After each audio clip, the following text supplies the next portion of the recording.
मित्रांनो, त्या दिवशी आपण 41 क्वेश्चन सॉल्व केलेले होते आउट ऑफ 56. तर हे 70% नाही होत. पहिली गोष्ट म्हणजे हे होते नियरली 73%, आणि ते आपण सॉल्व केले होते. आता बघूया की पुढचे काही क्वेश्चन आपण कसे सॉल्व करू शकतो आणि ते आपले करेक्ट होणार का. जे जुने क्वेश्चन आहे त्याचे आन्सर आपण बघितले नाही, ते आता हा दुसरा राऊंड झाल्यावर आपण पाहून घेऊ. तर दुसरा क्वेश्चन पाहून घेऊ. 2 heaters rated at 1000 watt 250 volt each are connected in series across the 250 volt 50 hertz AC mains the total power drawn from the supply would be. तर 1000 वॅटचे 2 बल्ब आहे, 2 हीटर आहे म्हणते, आणि ते जर आपण 250 वोल्ट त्याची पण व्होल्टेज रेटिंग आहे, आणि त्यांना आपण 250 वोल्ट आणि 50 हर्ट्ज ACला लावलं तर पॉवर किती कन्झ्युम होणार. तर 1000 वॅट आहे, तर 1000 वॅट आणि 1000 वॅट 2000 वॅट असं जर तुम्ही ॲन्सर देणार तर ते चुकीचं होऊन जाईल. कारण की 2000 वॅट ॲन्सर कधी येणार, जेव्हा ते पॅरललमध्ये कनेक्ट राहणार, पण इथे सिरीजमध्ये आहे, तर हे त्याचं ॲन्सर होणार नाही. तर मग सिरीजमध्ये किती होणार तर ते आपण पाहून घेऊ. तर सिरीजमध्ये जर तुम्हाला करायचं असेल तर डायरेक्ट जर फॉर्म्युला पाहिजे नसेल तर तुम्ही काय करायचं की हा जो पॉवर आहे म्हणजे 1000 याला डिवाइड बाय 2 करून टाकायचं, तर 500 वॅट त्याचा ॲन्सर येऊन जाईल. नाही तर तुम्ही कन्व्हेन्शनल जे मेथड आहे ते पण करू शकता. म्हणजे P = होते V²/R. तर आरची व्हॅल्यू पहिले काढून घ्या. तर आरची व्हॅल्यू काय होणार, V²/P. V² म्हणजे 250 × 250 अपॉन आपला P किती आहे 1000. तर 1 कटला, 25 × 100 आणि 250 डिवाइड बाय 4 आरची व्हॅल्यू आहे. So R = 250 divide by 4. तर आरची व्हॅल्यू जर आपल्याला भेटली तर मग 2 सिरीजमध्ये आहे तर × 2 होऊन जाईल, आणि हे 2 होऊन जाईल, आणि टोटल इक्विव्हॅलंट रेजिस्टन्स किती होणार आपलं, ते होणार 125. आता जर आपण पाहिलं V² म्हणजे 250 × 250 डिवाइड बाय R, हे आपला टोटल पॉवर होणार कन्झ्युम. तर R आहे 125 इथं 2 होणार, आणि 250 × 2 500 वॅट याचं ॲन्सर येऊन जाणार. तर असं आपण 500 वॅट असं पण काढू शकतो. तर हा आपला दुसरा क्वेश्चन झाला.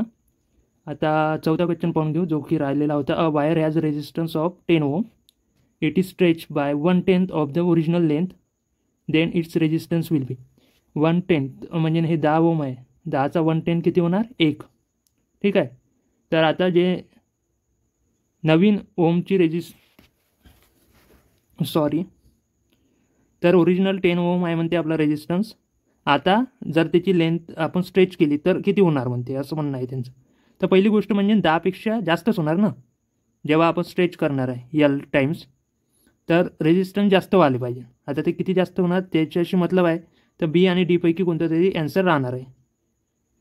तर आपल्याला इथं चेक करावं लागेल किती होणार. तर सपोज करा की जे लेंथ आहे आपली किती 1/10, म्हणजे असं आहे की जर तुम्ही लेंथ पहिले, तर सपोज करा की आपली जी ओरिजिनल लेंथ आहे ते आहे 1, आणि 1/10 किती होणार 0.1, आणि 0.1 + 1 किती होईल 1.1. आता कसं राहते की तुम्ही जर N टाइम्स जर स्ट्रेच कराल कोणत्याही वायरला तर त्याच्या रेजिस्टन्समध्ये किती बदल होईल, N² टाइम्स R ओल्ड. तर याचा जर N² केला तर 121 येणार, आणि इंटू याच्या करस्पॉन्डिंग 10 Ωचा रेजिस्टन्स होतं, तर इंटू जर आपण 10 केलं तर 12.1 Ω याचं ॲन्सर येऊन जाईल. तर आपण इथे मार्क करून घेऊ 12.1 Ω. आता जर पुढचा क्वेश्चन पाहिला म्हणजे आपण पाचवा क्वेश्चन पाहू. The ratio of resistances of 100 watt 220 volt lamp to that of the 100 watt 110 volt lamp will be. तर रेजिस्टन्स म्हणजे नव्हते V²/P, म्हणजे P = V²/R. So R = V²/P. So 220 × 220 upon 100, आणि हे 100 कॅन्सल होऊन जाईल, तर 220 वरतीच राहील, आणि 110 × 110. तर हे 2 टाइम्स जर झालं तर 4:1 राहील. 4:1 = 4. तर असा कोणता ऑप्शन आहे का, हो ऑप्शन ए करेक्ट आहे. आता आपले पहिल्या या लाईनीतले सगळे क्वेश्चन झालेले आहे, आणि आता आपण या लाईनीत येऊन जाऊ. तर इथे ऑलरेडी झालेले होते 3 क्वेश्चन. आता 10वा क्वेश्चन पाहून घेऊ. Which of the following material possesses the least resistivity, iron, aluminium, manganin आणि कॉपर. तो कॉपर म्हणजे याची रेजिस्टिव्हिटी कमी राहते ना, बाकी यांची जी आहे हे मॅग्नीन, तर ह्याची रेजिस्टिव्हिटी सर्वात जास्त असेल मे बी, मग त्याच्यानंतर आयरनची त्याच्यापेक्षा कमी, ॲल्युमिनियमची त्याच्यापेक्षा कमी आणि कॉपरची ॲल्युमिनियमपेक्षा पण कमी अशी राहील. आता क्वेश्चन 11 पाहून घेऊ. The wires A and B of the same material but of the different lengths L and 2L have the radius R and 2R respectively. The ratio of specific resistance will be. तर specific resistance म्हणजे R equal to rho L upon A. तर specific resistance हा rho राहते, तर rho equal to होणार R A upon L. ठीक आहे, हे आपलं इक्वेशन आहे. तर आपल्याला काय म्हटलं आहे, ए आणि बी आहे म्हणते सेम मटेरियलचं आहे but of different लेन्थ्स L and 2L have radius पण आहे म्हणते R आणि 2R. The ratio of specific resistance.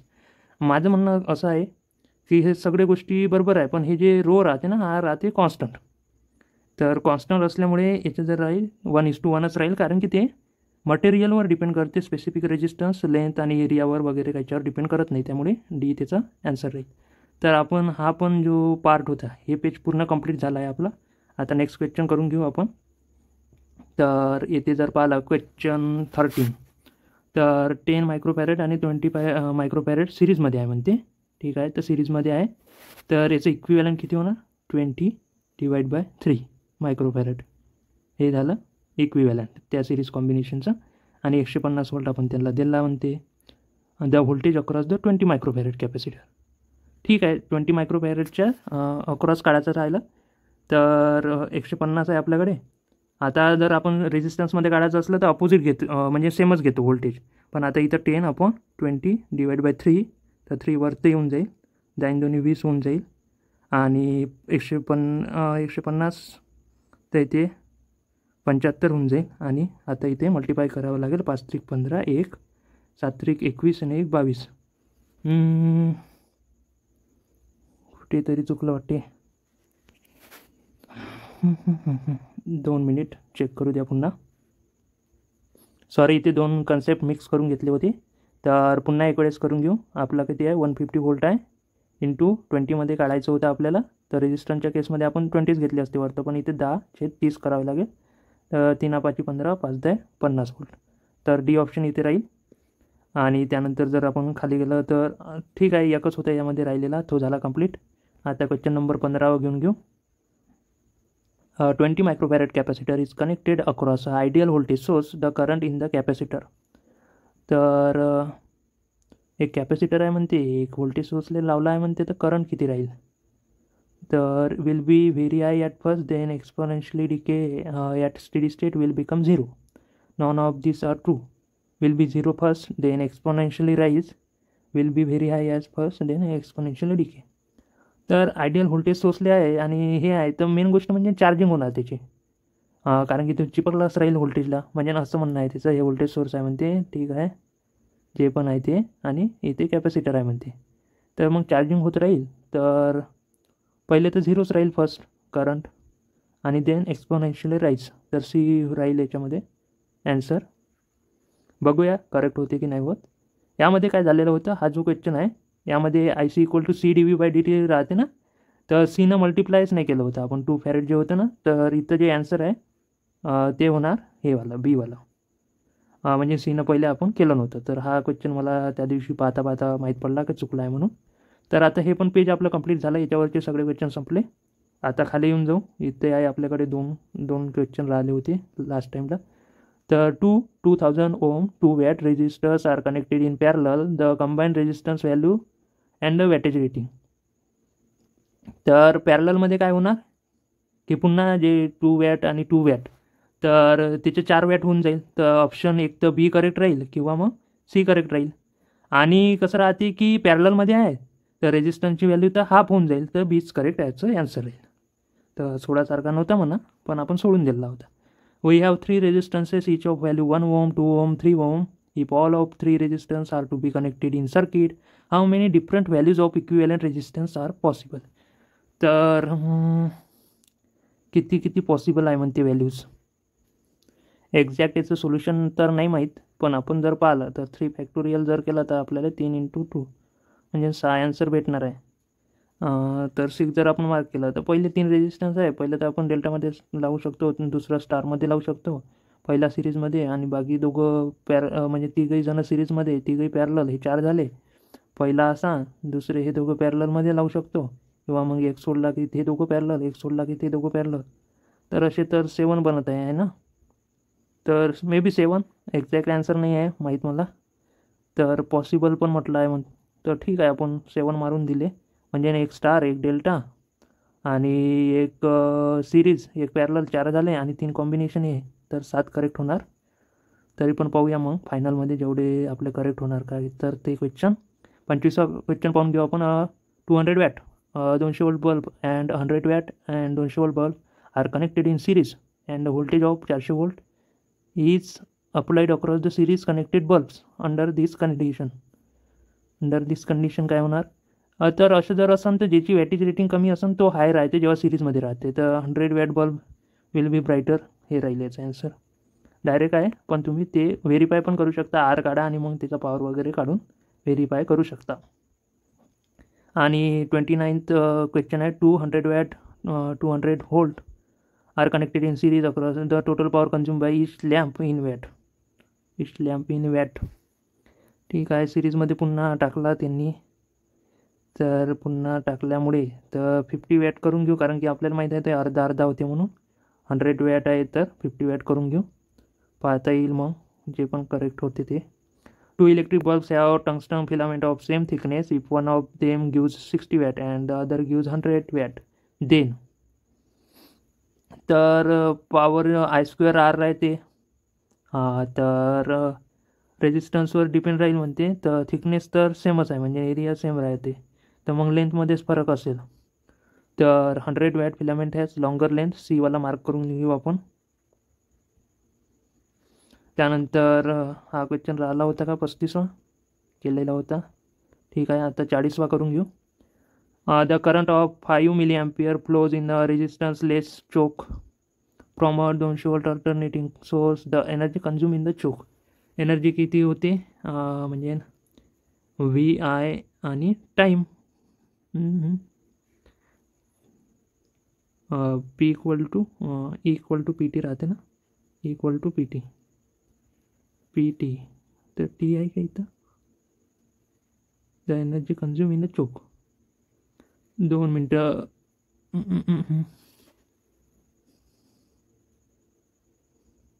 Resistance less चोक आहे म्हणते ना, तर तो प्युअरली इंडक्टर जर राहील तर कन्झ्युम तर नाही होणार, ते स्टोअर करू शकते पण कन्झ्युम वगैरे नाही होणार. आणि ज्यूल्समध्ये जर काढायचं असेल तर मग इंडक्टर वगैरे पाहिजे नसेल, 0 जूल येणार त्याचा आन्सर. क्वेश्चन 41 बघून घेऊ. 41चा आन्सर दिला आहे का नाही, हे दोघं बाकीच आहे अजून. व्होल्टेज अक्रॉस इंडक्टर 5 हेनरी एवढा आहे म्हणते. तर find the energy stored at T equal to 5 second, अजून 0 इनिशियल करंट. तर आपल्याला जर पाहायचं तर एनर्जी स्टोअर्ड इन इंडक्टर काय असते, हाफ LI². तर हाफ L करून घेऊ आपण पहिले. हाफ L 5 तर 2.5 एवढं आलं. आता फक्त आपल्याला I² काढायचा आहे. तर L equal to L di/dt होते. तर I इक्वल टू काय होणार, VL अपॉन L आणि integration with respect to dt. तर म्हणजे VLचंच इंटिग्रेशन करायचं, तर 1/L इंटू इंटिग्रेशन काय होणार 30t³/3. तर 10t³ आणि Lची व्हॅल्यू 5 आहे. 5 दुनी 10, सो 2t³. आता T इक्वल टू आहे 5, तर 5चा क्यूब इंटू 2. तर 5चा स्क्वेअर 25, 5चा क्यूब किती 125 इंटू 2 250 याचा आन्सर येऊन गेलं. आणि आपल्याकडे आहे इथे 2.5 इंटू 2.5. 25चा स्क्वेअर 625 आणि 1 0 आणि इथं 0.625. आता 625 जूल्स होणार, तर 0.625 किलो जूल्स याचं आन्सर येऊन जाईल.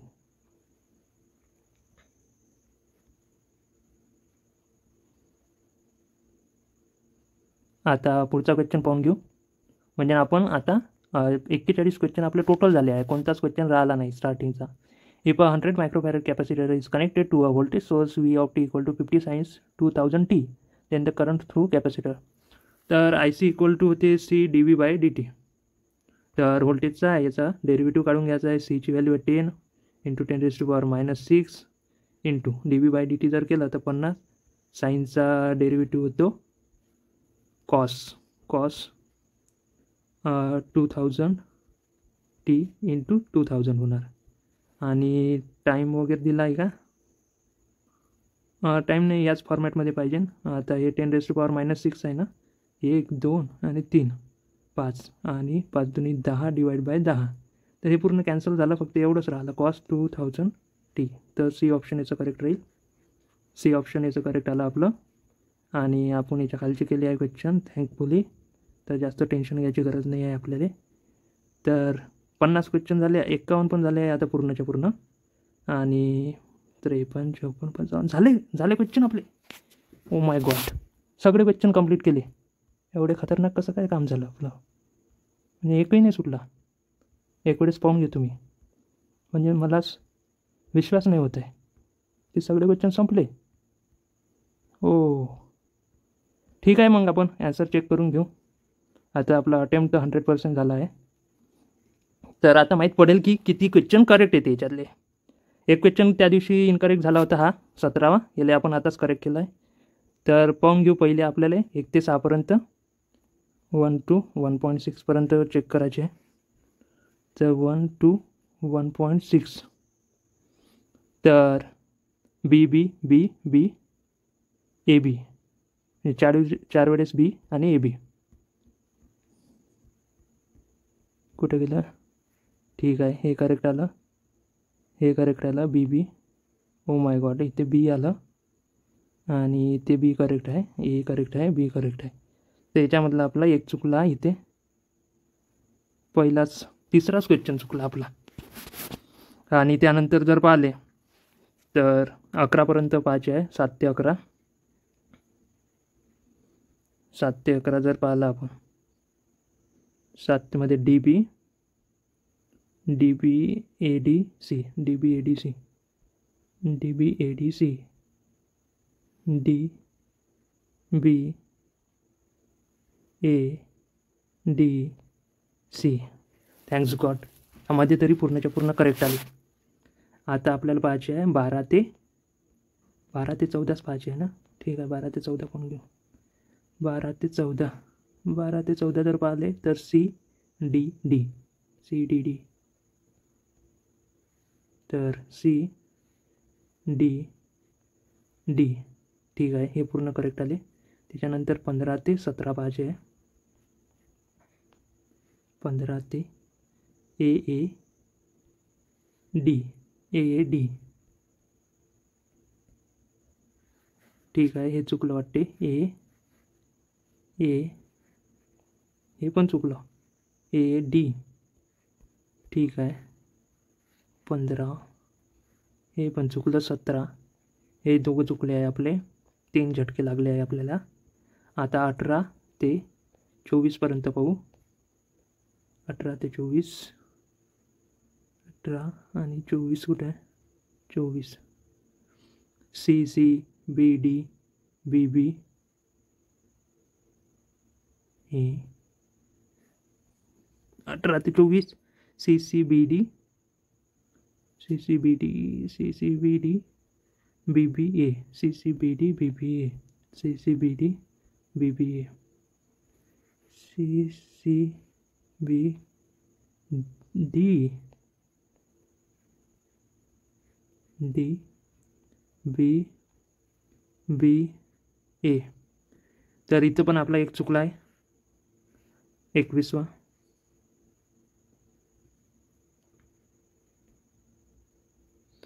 एक आणखी इथे झटका बसला आपल्याला. आता 25 ते 29 आपल्याला पाहायचे आहे. 25 ते 29, 25 ते 29.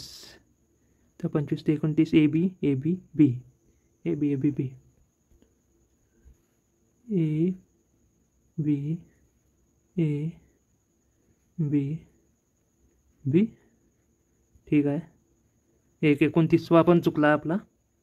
आणखी पाहून घेऊ पुढे, सगळे चुकणार की काय? 30 ते 35पर्यंत पाहायचे आहे. 30 ते 35, 30 ते 35. 30 ते 35 BDA BDA DDA BDA DDA BDA DDA.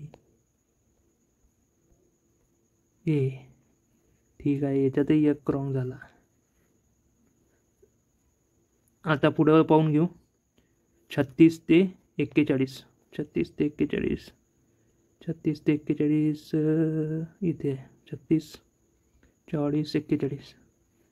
36मध्ये AC AAA D AC AAA D AC AAA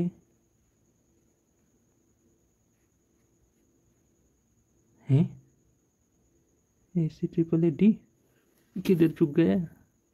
एक वेळेस क्रॉस चेक करून घेतो. AC AAA D 41मध्ये D आहे. बहुत चुकलं रे बा. 41वा चुकला. 39वा चुकला. हां ठीक आहे, बरं झालं लवकर चुकले. आता 42पासून पुढे पाहू. 42 ते 49. 42 ते 49 CD 42 ते 49. बापरे बाप.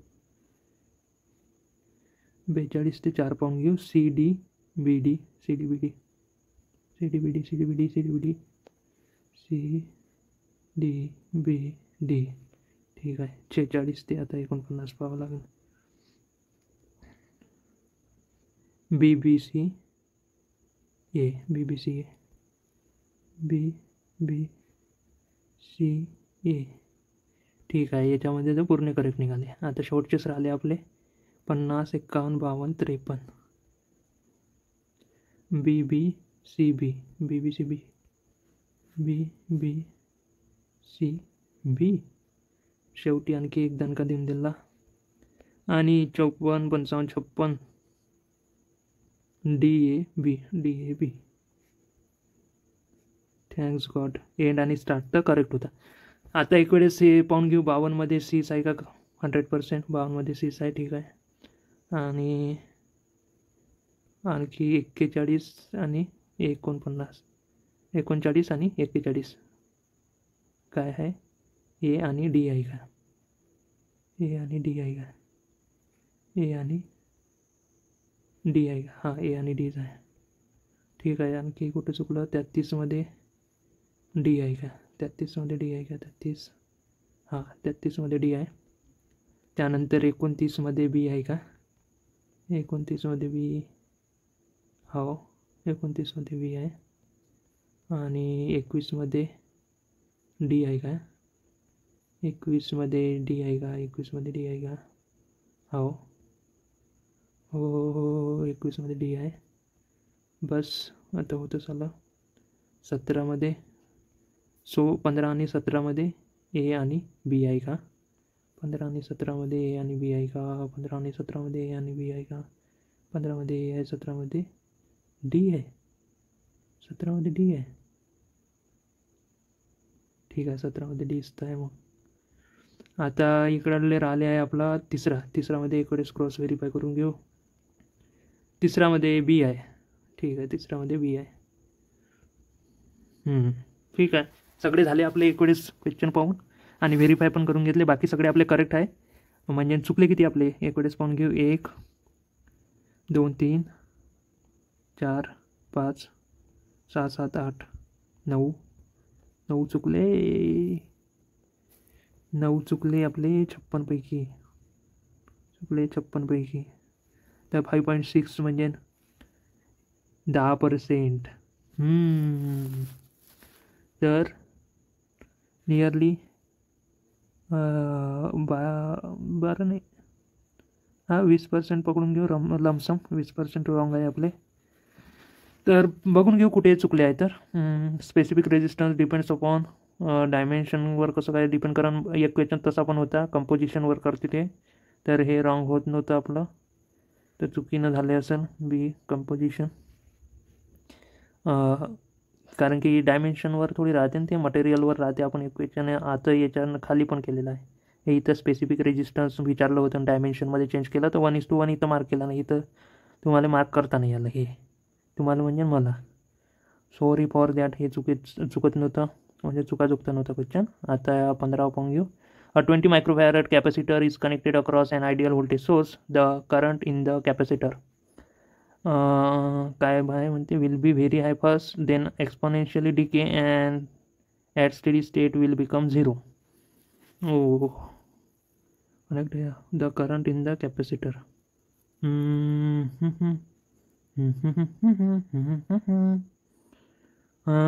ठीक आहे. याले नंतरच पाहू. 15वा. 17मध्ये जर आपण पाहिलं तर 17 क्वेश्चनमध्ये यांचं म्हणणं आहे डी म्हणते, म्हणजे मायनस. अरे यार, इथे 12 आहे तर बरोबर आहे ना. हे दोघंच सेम कसे काय राहणार? हे तर स्वतःच चूक केली आहे आपण. 10-12 आहे ना, तर मग हे याची स्टार्टिंग आणि इथून खालची स्टार्टिंग वेगवेगळी नाही राहणार का? तर हे चुकतं नव्हतं, तर हे पण बरोबर आहे. आणि जर आपण खाली गेलं तर वी हॅव 3 रेजिस्टन्सेस 1, 2 आणि 3 are connected in circuit. How many different values of equivalent resistance? तर 8 आहे. तर हा क्वेश्चन म्हणजे पहिले एक तर स्टारमध्ये किंवा स्टार डेल्टा बनवू शकतो, सगळे सिरीजमध्ये, सगळे तिघही पॅरलमध्ये, आणि एक सिरीज दोघं पॅरलल, एक सिरीज दोघं पॅरलल, असे 3. आणि हे 4 आणि 3 7. आणखी कसं बनवू शकतो आपण?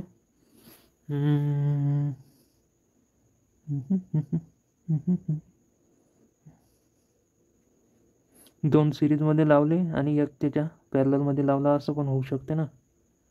हां, असे पण होऊ शकते. तर असे 8 होत असेल. तर एक वेळेस पाहून घेऊ, याचं एक्सप्लेनेशन दिलं असेल तर कशा प्रकारे होते तर.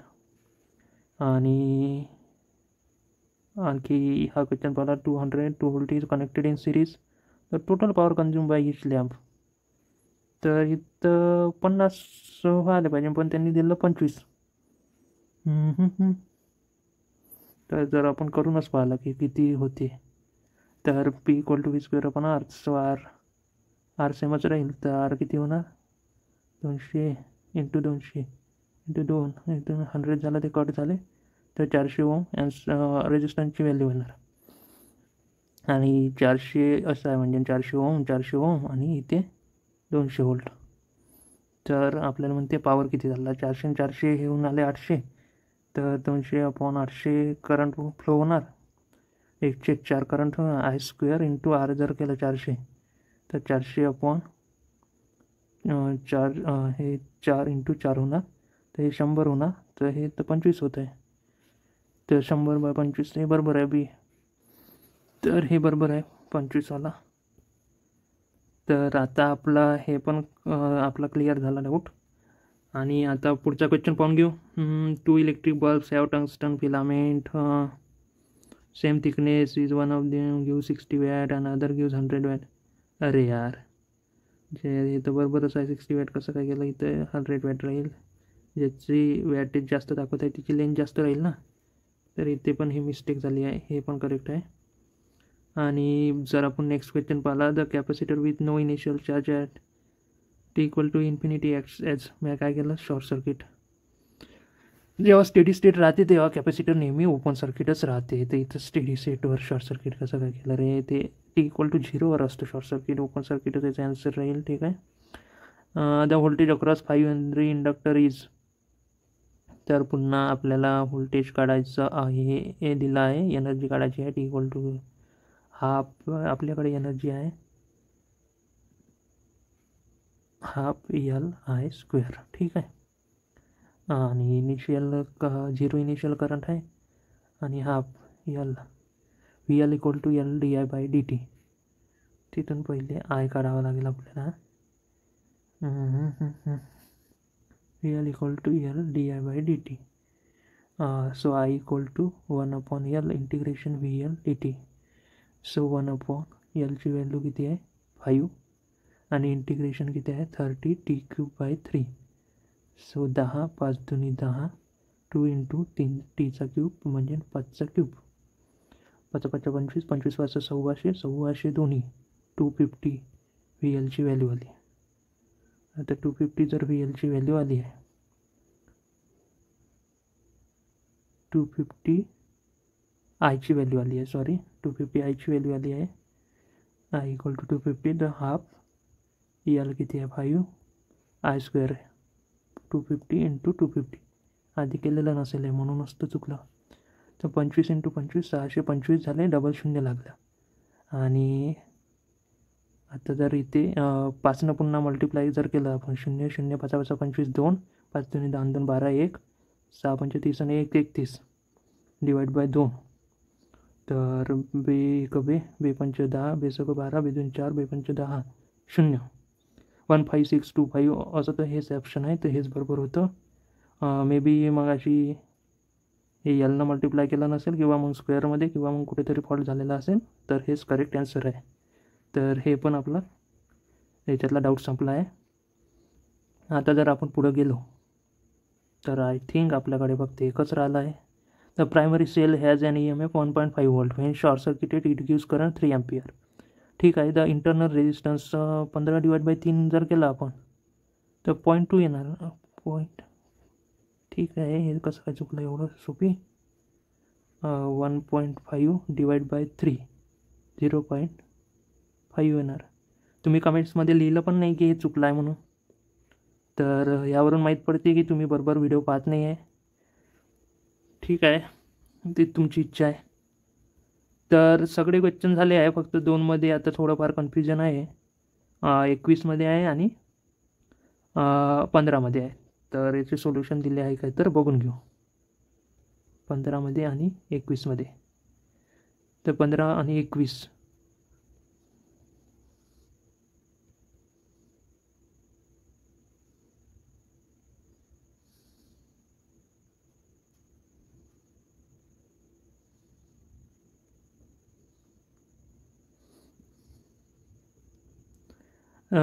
15चं एक्सप्लेनेशन अशा प्रकारे दिलं आहे की when a capacitor connected across an ideal voltage source initially it short circuited. हे तर बरोबरच आहे, कारण की पहिले जर 0 व्होल्टेज असेल त्याच्यापाशी तर तो शॉर्ट सर्किट होईल. Hence current will be high. त्यामुळे त्याचा करंट हाय राहील म्हणते. And then it charge to voltage equal to value of voltage source. त्याच्यानंतर चार्जिंग चालू होऊन जाईल कारण की इनिशियली अनचार्ज होता. आणि hence current will decay exponentially. हे बघा, जेव्हा आपण व्होल्टेज चार्ज हो की डिस्चार्ज हो, करंट नेहमी डिकेस होतो.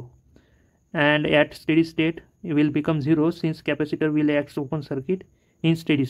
तर त्यांचं म्हणणं कसं आहे, 20 मायक्रोफॅरेड कॅपॅसिटर आहे, आयडियल व्होल्टेज सोर्समध्ये लावला आहे. तर पहिले त्याच्यापाशी काहीच चार्जिंग नसेल तर तो पहिले ओपन सर्किट होणार. तर त्याच्यामध्ये जो करंट राहील जेव्हा त्याच्याकडे आधी व्होल्टेज नव्हतं तर तो शॉर्ट सर्किट होऊन जाईल. तर मग त्यावेळेस करंट हाय राहील. आणि मग जेव्हा शेवटी चार्ज होऊन तेव्हा तो ओपन सर्किट होऊन जाईल. म्हणजे मॅक्झिमम व्होल्टेज येणार त्याच्याकडे आणि स्टेडी स्टेटमध्ये तो ओपन सर्किट होऊन जाईल. तर मग तेव्हा करंट 0 राहील म्हणते असं. म्हणजे त्याचावाला जे करंटचा ग्राफ आहे तो असा होणार म्हणते, असा खाली डिकेइंग, आणि शेवटी ते 0 होऊन जाईल. तर हे आपल्याला 15चं एक्सप्लेनेशन अशा प्रकारे भेटलं. आणि जर मग आपल्याकडे आता एकच क्वेश्चन राहिला आहे आणि तो म्हणजे हे 3 रेजिस्टन्स आहे तर त्याचे पॉसिबल कॉम्बिनेशन किती आहे. तर 21वा क्वेश्चन आपण बघून घेऊ. 21व्याचं क्वेश्चनचा ॲन्सर 16, 19, 20 आणि 21. तर बघा, पहिले तर 8 पॉसिबल आहे म्हणते. तर 3 सिरीज याला आपण घेतलं होतं, 3 पॅरलल याला आपण घेतलं होतं, हे पण घेतले होते असे 3, 1 2 3 4 5. आणि हे मी आता ॲड केलं होतं 6 7 8. पण हे मी डेल्टा आणि स्टारमधले घेतले होते दोघं. पण यांनी कसं केलं, हे असे पॉसिबल कॉम्बिनेशन घेतले आहे की अशा प्रकारे राहील. अशाचे 3 कॉम्बिनेशन आणि एक पूर्ण पॅरलल, एक पूर्ण सिरीज, असे 8 कॉम्बिनेशन बनू शकतात. तर याचा ॲन्सर आहे 8. ते पण आपल्याला माहीत पडून घेतलं. तर अशा प्रकारे आपले सगळे 56 क्वेश्चन सॉल्व करणं झाले, समजून घेणं झाले. तर आय होप तुम्हाला हे समजले असेल. जर तुम्हाला हा व्हिडिओ आवडला असेल तर नक्की लाईक करा, शेअर करा आणि सबस्क्राईब करून घ्या आपल्या चॅनलला. आपले टेलिग्राम ग्रुप आणि चॅनल आहे ते पण जॉईन करायला विसरू नका. तर याचे 8 कॉम्बिनेशन कशाप्रकारे होईल, 3 सिरीजमध्ये, 3 पॅरललमध्ये, 1 सिरीजमध्ये आणि 2 पॅरलल, म्हणजे अशा प्रकारचे असे 3 कॉम्बिनेशन बनणार असे. आणि अशा प्रकारचे 3 कॉम्बिनेशन बनणार असे. ठीक आहे. तर अशा प्रकारे 3 कॉम्बिनेशन बनणार. तर तसे 8 कॉम्बिनेशन बनणार म्हणजे एक सिरीज आणि पॅरललमधले. तर ते तुम्ही लक्षात ठेवून घ्या. आणि इकडेच पुन्हा ते पाहून घेऊ कॉम्बिनेशन, जेणेकरून तुम्हाला लक्षात राहील. तर असे खाली दोघं सिरीजमध्ये, एक पॅरलल आणि हे एक असा आणि एक असे आणि एक असे. तर आय होप तुम्हाला हे म्हणजे विदाऊट प्रिपरेशन अशा प्रकारे मिस्टेक होता आणि अशा प्रकारे तुम्हाला सॉल्व करायचे आहे. तर एकही क्वेश्चन असा नव्हता की जो बनणार नव्हता, पण तेच आहे की त्या टाईमवर ते आठवत नाही किंवा मग अशा प्रकारे ज्या ज्या मिस्टेक आपल्या झाल्या आहेत त्या तुम्ही दूर करू शकता आणि त्या मिस्टेकवर लक्षात ठेवू शकता, जेणेकरून एक्झाममध्ये त्या मिस्टेक होणार नाही, जे आपण इथे केलेलं आहे. तर भेटूया नेक्स्ट व्हिडिओमध्ये. तेव्हापर्यंत जय हिंद, जय महाराष्ट्र.